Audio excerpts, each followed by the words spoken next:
আমরা পরীক্ষা দিলেই ফেল করি। আর ফেল করবো না কেন? কারণ আমরা তো পড়ার সময় পাই না। 365 দিনে 1 বছর। আর এই 1 বছরের মধ্যে 52 দিন থাকে এখানে শুক্রবার। আর এই শুক্রবার বাদ দিলে থাকে কত? 313 দিন।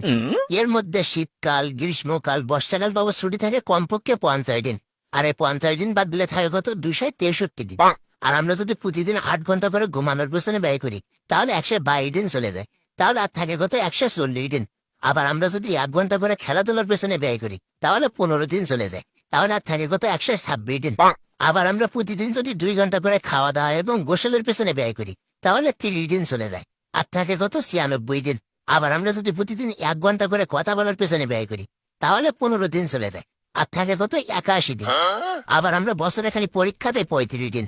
আর এই 35 দিন যদি বাদ দেয়, তাহলে আর থাকে কত? 46 দিন। আবার বছরে ঈদ আছে, বিভিন্ন উৎসব আছে এবং কনসার্ট আছে, ই বাবু 40 দিন চলে যায়। তাহলে আর থাকে কত? মাত্র 6 দিন। আবার এই 6 দিনের মধ্যে আমরা কমপক্ষে অসুস্থ থাকি বছরে খালি 3 দিন। আর এই 3 দিন যদি বাদ দেয়, তাহলে থাকে কত? আর 3 দিন।